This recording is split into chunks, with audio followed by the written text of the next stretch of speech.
Hello, I'm Lisa Arana, and thank you so much for joining me today. I hope you are inspired by this super adorable little kitty and this fun background that we're going to be creating today. It's just a mixture of some stenciling over ink blending and simple Copic coloring. So stick around and assemble this card with me. Let's start out with that inky background. I have two colors of distress inks and a die that I'll be using to die cut the kitty out later to create that little tag shape. And I want to use the die as a guide. I want to make sure that my ink blending is large enough to peek out behind the tag. I'm starting with the speckled egg and doing a quick ink blend. I want it to be nice and soft around the edges and more solid towards the center. So I'm using a very light ink blending motion, a little bit heavier on the inside, and then as I ink blend out, it'll get lighter and lighter. So I don't mind if the inside is splotchier, and then it'll get lighter as I kind of blend that ink out. My biggest tip is to make sure you have a nice smooth cardstock like Nina or Hammermill and use light strokes and build up that color just layer after layer. Next up, let's add some hearts. I'm using just the bottom half of this fun confetti heart stencil. I want the hearts to be spaced out, so it's like a 2-for-1 with this one. And I grabbed a darker ink color that matches the speckled egg. This is Broken China. And I'm just going to fill in those hearts, move the stencil around so I get a nice circle of hearts around the edge of that ink blend. Perfect, and it's so sweet. It got a little dark, so I want some of that white to kind of pop through. So I splattered on some watered down white paint, and that finished off the background. This sweet kitty and sentiment is from the March 2024 Kit of the Month from Unity Stamp Company. And I just stamped him on some, again, Nina Solar White cardstock using Gina K Amalgam ink. These are very detailed stamps, so you just want to make sure that you use an ink that will create a nice crisp image that works with Copics in this case. And Gina K is my go-to for that in her amalgam ink. And then I just grabbed some Copic colors in a soft gray and a little pink for a hint of cuteness to his cheeks and nose. I'm starting out with the C1 to add a little bit of gray base color, and then I came in with my deepest gray, the C4, and I'm following the lines in the stamp using kind of a light stroking motion.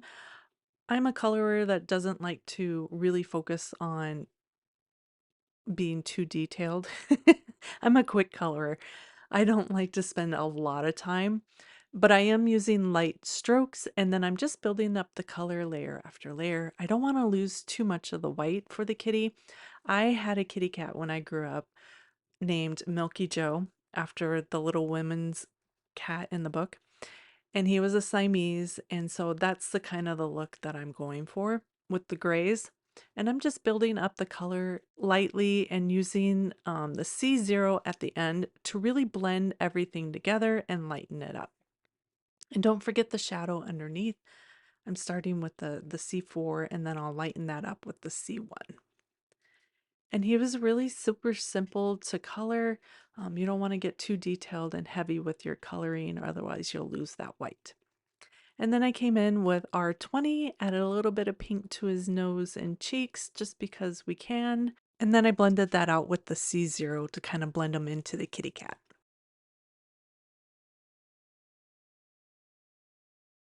Once that was done, I grabbed my die again from the Scallops and Arches die set from Unity Stamp Company and die cut him out. I want a few hearts to coordinate, so I colored with the R20 on my scrap piece there, grabbed some little tiny hearts and die cut those out. And then I also have a tag that I die cut from the white cardstock, and I'm just going to glue that little heart onto that tiny little tag. It's so sweet. Just matches the cute little kitty feeling I got going on. I'm going to set that aside under a block so it dries nice and flat. Let's add some string to this cute little kitty tag.